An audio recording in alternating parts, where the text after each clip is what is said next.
Bonjour et bienvenue dans Culture Campus, ton émission étudiante où durant 26 minutes, nous serons ensemble pour la réussite à tes examens. Aujourd'hui, nous sommes avec des invités venus de Guyane, Martinique ainsi que Paris de ce côté, où nous verrons avec vous un ensemble de conseils sur un thème précis, le cerveau et comment avoir les méthodes efficaces pour le travailler.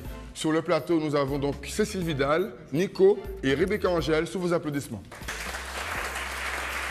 Alors, on rentre tout de suite dans le vif du sujet. Cécile, tu es en lien avec AnimaFac, c'est un réseau étudiant au niveau national. Est-ce que tu peux nous en dire deux mots et ensuite nous donner ton avis sur le sujet du jour? Bien sûr. Alors AnimaFac est une association qui a donc pour but d'être un réseau d'associations étudiantes. Elle aide entre autres à la distribution de contrats civiques tout simplement en aidant les associations à faire remplir leurs dossiers. Elle permet aussi de donner une dynamique dans la vie étudiante, donc en faisant un maximum de promotion au niveau donc, des projets étudiants, tels que la sécurité routière, tels que tout ce qui est soirée étudiante aussi. Et donc c'est le plus grand réseau étudiant au niveau de la vie associative. D'accord, et sur le thème du jour, le cerveau et les méthodes de travail pour l'améliorer, qu'est-ce que tu dirais à tous ceux qui actuellement se préparent à passer l'examen? Moi, ce que je leur dirais, c'est d'essayer avant tout de déterminer quel est le meilleur moyen pour eux de travailler. Parce qu'on est tous différents de ce côté-là et c'est vrai que c'est parfois assez compliqué d'avoir un professeur qui nous dit « faites des fiches mémo », un autre professeur derrière qui nous dit « non, ce qu'il faut, c'est réviser la nuit ». Enfin, c'est vraiment dépendant de la personnalité et du cerveau de la personne et aussi de son planning. Mais il y a une chose qui est sûre, c'est que le meilleur moyen d'éviter de stresser, parce que c'est quand même le stress qui provoque le plus de défaites aux examens, ça reste encore d'essayer de garder une sorte de lien avec son quotidien. D'accord. Sur le plateau, nous avons aussi la présence de Rebecca Angèle. Alors, tu es étudiante sur le campus de Shellshare. Sur ce sujet du cerveau et des méthodes de travail pour l'améliorer, tu nous dirais quoi? Pour ma part, dès la seconde, j'ai été voir un COP, c'est-à-dire un conseiller d'orientation psychologue, qui m'a fait passer un test. Et donc, à partir de ce test, j'ai vu que, pour moi, en tout cas, j'avais une mémoire auditive. Donc, en sachant cela, j'ai travaillé ma mémoire auditive. C'est-à-dire que quand je suis en cours, j'écoute beaucoup. Quand je suis chez moi, je parle en fait, je lis mais à voix haute, donc ce qui fait que j'enregistre. On a aussi sur le plateau l'honneur d'avoir Nico, donc, qui nous vient directement de la Guyane pour ce plateau ici. Alors, sur ce thème-là, qu'est-ce que tu aurais à dire aux étudiants, sachant que tu es aussi passé par là? Regarde, le premier truc que je vais leur dire, c'est qu'on a tous une bonne mémoire.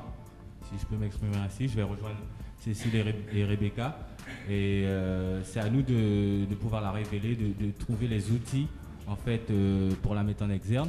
Et ça passe par des fiches, comme elle a dit, ça passe, il y a différents moyens. Rebecca a parlé de la mémoire auditive, mais il faut que l'étudiant comprenne aussi comment fonctionne la mémoire avant tout. Savoir qu'il faut qu'il ait une bonne hygiène de vie, parce que la mémoire, c'est un centre situé dans le cerveau, d'accord, et lié à une zone qui s'appelle l'hippocampe, et qui est sensible aux stimuli, qui est sensible à l'émotion.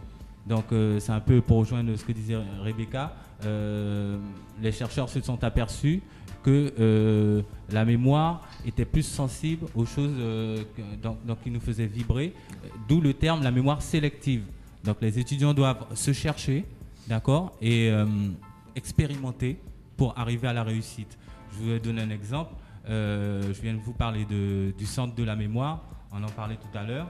Ma collègue AF1, pour me rappeler du centre de la mémoire, je me suis rappelé d'un fameux restaurant dont on ne nommera pas le nom, et le mot hippocampe m'est resté. Voilà pour l'anecdote. D'accord, effectivement, réussir à rattacher les concepts à des choses qui nous font vibrer, comme tu viens de le dire. Merci beaucoup déjà pour ces premiers éléments. Je vous propose qu'on regarde maintenant un micro-trottoir qu'on a réalisé sur ce sujet.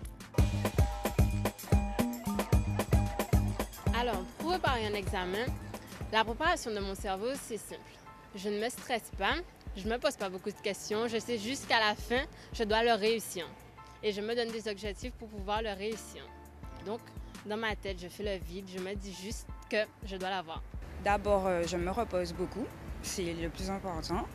Ensuite, je m'entraîne, je travaille, je révise. J'utilise les fiches mémo, ma copine m'aide à faire quelques fiches mémo. Chaque soir, je vise 20 à 25 minutes. et le lendemain, ça va. Et après le bac, ça se passera tout seul, comme à la maison. Moi, je pense que c'est très utile d'utiliser le dictaphone car en route, en chemin, notamment sur le chemin de Bellevue qui est très long, eh bien, on peut se remémoriser la leçon pour pouvoir l'avoir en tête le jour du contrôle. Si tu aimes quelque chose, tu veux avoir quelque chose, tu l'as. Et l'objectif, il faut se le fixer depuis les examens, tu vois. Il faut toujours être positif, faut pas être négatif dans ce que tu veux. Il faut toujours être positif, sinon tu vas pas avancer. Moi, pour retenir les cours, alors Internet, surtout Internet. Sinon, je fais marrant acheter des bouquins pour moi. Mais pour retenir les cours même, déjà, comme je ne prends pas de notes, donc c'est plus acheter des livres pour retenir les cours et pour avoir des notes. Ben, il faut toujours être assidu dans ce que tu fais, hein. Toujours. Faut pas une fois aller, après penser à ça pour réattaquer ce que tu as commencé. Non, il faut toujours être assidu, être carré dans ton travail. Sinon, tu vas perdre des connaissances que tu as apprises en cours. Tu vois, c'est logique. C'est la logique des choses, en fait. Alors moi, j'achète des annales pour pouvoir réviser, pour compléter les cours. Et je fais certaines fiches. Parce que dans certaines matières, on a besoin de faire des fiches pour pouvoir retenir plus de matière, en fait. Les études, c'est pas une question de vie ou de mort, c'est clair. Mais en tout cas, là on a un diplôme en poche, on a pensé qu'on a plus de chance d'en sortir. Donc pour ça qu'il y a la chance de s'y en l'école, de manger tous les jours pour aller ici dans l'école, pour travailler, pour préparer à venir à yo, et qui en terminale, en cas de kebe ça fort, parce que c'est important. Vous suivez? Bac là, si vous payez, faut marier rien pour trapper. En Guyane, vous dit marier tout rien pour ton bac.